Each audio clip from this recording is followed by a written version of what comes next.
Seigneur Jésus, merci pour ce moment. Merci pour ce temps que tu nous accordes. Pour nous, c'est une grâce et un grand privilège de nous retrouver autour de ta sainte écriture. Qui sommes-nous pour interpréter ta parole? Seul ton Esprit Saint pourra le faire. C'est pour cela que nous t'invoquons, Saint-Esprit, viens, interprète-nous cette parole, cette portion de l'Écriture que nous voulons partager en méditation avec nos chers amis qui ont déjà pris le rendez-vous sur cette émission.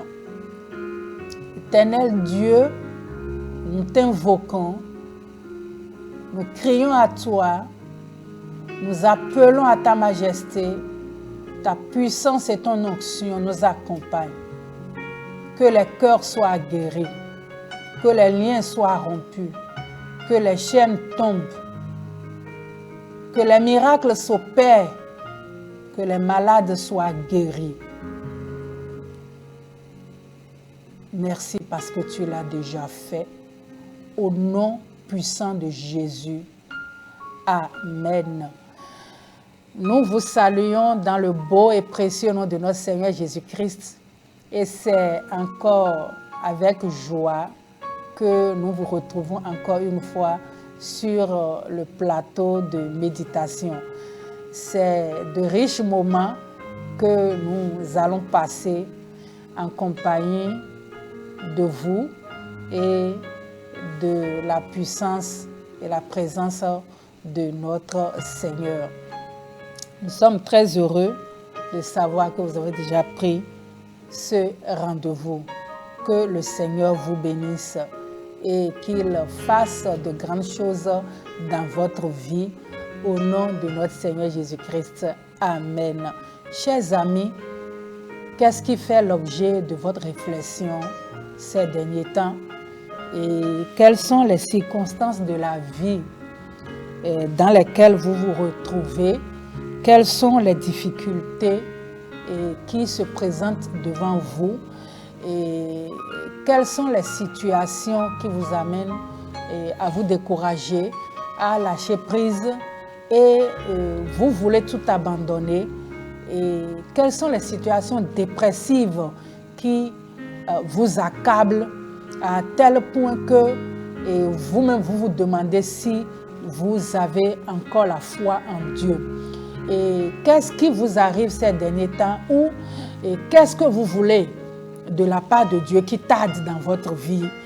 Et quels sont les ennemis qui oppressent votre vie, qui veulent vous voir tomber, qui veulent vous voir échouer et qui veulent vous voir repousser chemin? Et souvent même qui disent non, c'est eux qui sont les chrétiens, non, et qui se moquent de vous à tel point que vous êtes découragé et vous voulez tout laisser, vous voulez tout abandonner. Si vous êtes dans les cas ou dans l'un des cas que nous venons de citer, prêtez-nous oreille et prêtez-nous attention, accordez-nous une dizaine de minutes de votre temps. Certainement, le Seigneur est sur le point de faire quelque chose dans votre vie. Chers téléspectateurs, nous traversons des moments difficiles où le découragement veut prendre le dessus sur nous parce que nous nous attendons à quelque chose de la part de Dieu que nous n'avons pas. Mais nous allons vous dire que l'Éternel des armées est votre force. Nous vous disons que Jésus-Christ est votre joie. Nous vous disons qu'il est la force qui vous soutient. Recevez cette force de la part de notre Seigneur au nom puissant de Jésus. Nous proclamons sur vos vies que vous êtes inébranlables au nom de notre Seigneur Jésus-Christ. Nous proclamons que vous êtes debout, que vous n'allez pas tomber. Et cette chute, ou bien ce trou, ou cette situation qu'on a déjà tracée devant vous, ou que vous traversez et vous pensez que c'est fini, vous allez tomber dans ces pièges, nous vous disons que vous n'allez pas tomber dans les pièges de l'ennemi. Le filet de l'oiseleur ne va pas vous prendre au nom puissant de notre Seigneur Jésus-Christ. Nous vous encourageons à prendre la joie du Seigneur comme votre force. Comme d'ailleurs les apôtres nous ont dit dans la parole de Dieu, que la joie de l'Éternel soit votre force. Que cela soit notre partage à nous tous. Nous vous encourageons à vous accrocher encore à Dieu. Nous étions en train de parler d'un homme de Dieu puissamment utilisé par Dieu, nommé Élie, qui s'est retrouvé dans les mêmes circonstances que nous, dans une situation périleuse, dans des temps difficiles comme nous traversons également aujourd'hui, où ses ennemis veulent l'achever et il a même des problèmes avec le pouvoir suprême de son pays en son temps. Mais nous avons vu qu'il a obéi à Dieu. Dieu lui a dit, va à tel endroit, il est parti. Il n'a pas discuté avec Dieu. Il n'a pas cherché à comprendre comment Dieu va faire les choses. Il n'a pas cherché à raisonner en tant qu'humain pour dire, mais si j'y vais, qu'est-ce qui allait se passer? Comment les choses vont se passer pour moi? Il n'a pas dit ça, chers téléspectateurs.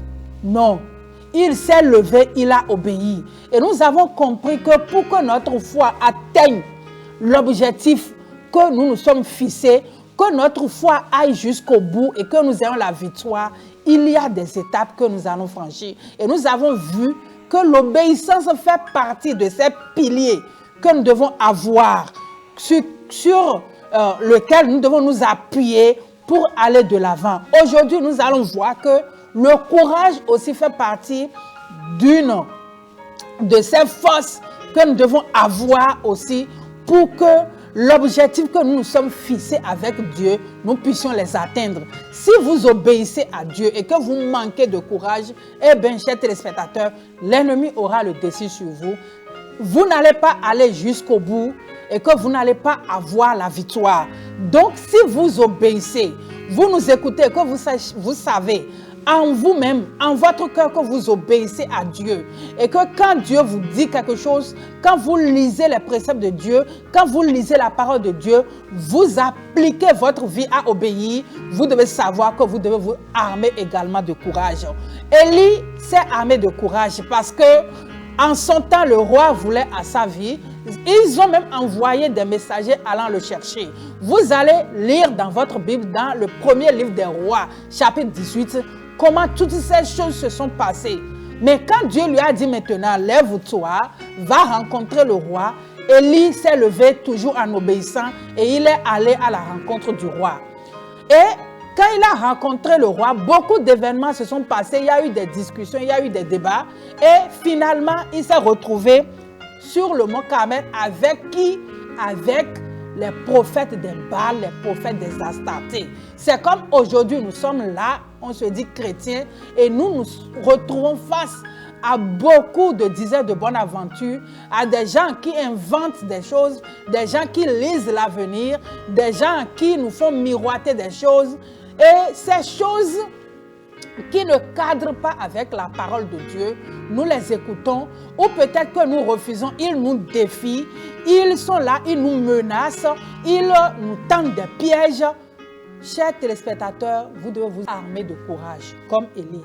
Élie s'est retrouvé face à 450 prophètes de Baal et à 400 prophètes d'Astarté dans le temps, en son temps. Il s'est retrouvé face à eux parce qu'on lui a lancé le défi. Il s'est armé de courage.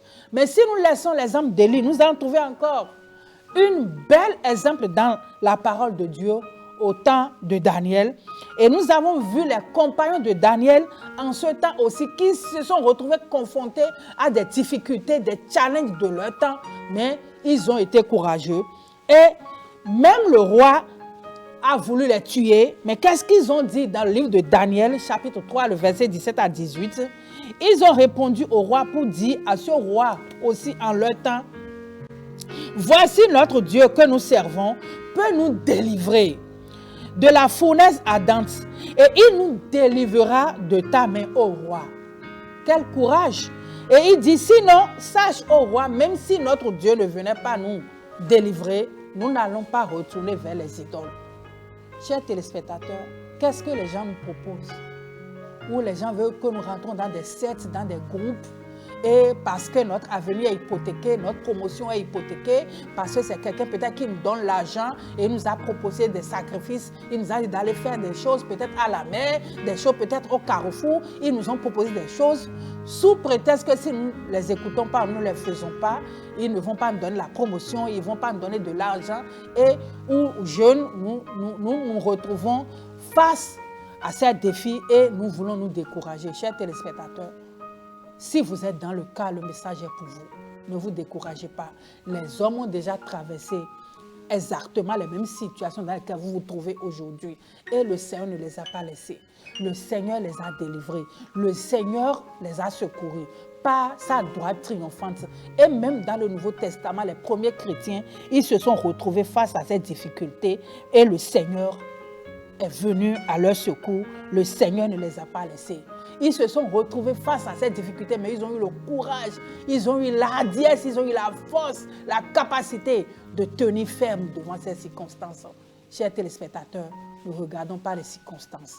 Ne considérons pas les menaces des gens. Ne considérons pas ce que l'ennemi est en train de nous proposer. Seulement, fixons nos objectifs sur Dieu. Ayons le courage et accrochons-nous à Dieu. Parce que face à cette difficulté, souvent nous perdons courage et notre foi vacille et nous tombons. Que cela ne soit pas le cas pour nous. C'est le but de notre méditation de ce jour. Que l'Éternel des armées renouvelle votre force. Que vous trouvez encore, vous épuisez encore en lui et que vous trouvez une force, une détermination, un courage que le Seigneur vous aide à relever tous ces défis qui se présentent à vous. Ne vous découragez pas, ne dites pas que non pour moi, c'est déjà fini, nous ne pouvons plus rien faire, non. Ne vous découragez surtout pas. Si vous voulez aller au bout de vos objectifs, si vous voulez toucher du doigt le miracle, vous devez avoir ce courage-là, vous devez avoir cette détermination. Votre confiance en Dieu doit être vraiment une confiance aveugle et vous allez savoir que lui ne veut pas vous laisser. Vous voyez le comportement des amis de Daniel, ils ont dit, nous n'allons pas faire ce que tu dis. Notre Dieu est capable de nous délivrer et même s'il ne le fait pas, nous n'allons pas nous détourner. Chers téléspectateurs, le Dieu que nous adorons, il s'appelle fidèle. Son nom est fidèle et il est toujours fidèle. Il n'a jamais fait une promesse qui est restée sans accomplissement. Il a toujours accompli ses promesses. Il a toujours été fidèle. Il a fait autant des apôtres, il a fait autant des patriarches et il le fait encore aujourd'hui. Quelqu'un peut s'appuyer sur Dieu pour dire, Seigneur, j'ai besoin de toi. Dans cette circonstance, j'ai besoin de toi. Je m'appuie sur toi et je m'approche sur toi. Quelqu'un peut le dire derrière votre écran de téléviseur. Pouvez-vous lever la voix et dire, Seigneur, j'ai confiance en toi. Je renouvelle ma force en toi. Donne-moi ce courage pour que moi-même je puisse aller jusqu'au bout. Je ne veux pas compromettre ma foi. Je ne veux pas mettre ma main dans des choses qui ne te glorifient pas. Quelqu'un peut dire cela à Dieu. Renouveler son engagement avec le Seigneur. Oh, chers téléspectateurs, nous prions pour vous en ce moment et nous demandons à notre Dieu, à Jésus-Christ, de toucher votre cœur. Qu'il touche votre cœur, qu'il vous renouvelle. Il s'appelle fidèle. Son nom est fidèle. Il ne te délaissera pas. Il a dit, je ne te délaisserai point. Ne promène pas des regards inquiets. Je suis avec toi. Je suis l'Éternel Dieu qui te délivre. Je suis avec toi. Dans les flammes, je suis avec toi. Dans la mer, je suis avec toi. Dans les trous profonds, je suis avec toi. Le Seigneur parle à votre cœur, il dit, je ne te délaisserai point. Ne promène pas des regards inquiets. Je suis avec toi et je serai avec toi jusqu'à la consommation de ce monde. Oh, chers téléspectateurs, voyez comment notre Dieu, il est bon et il prend soin de nous. Ne perdez pas courage. Laissez-vous à lui.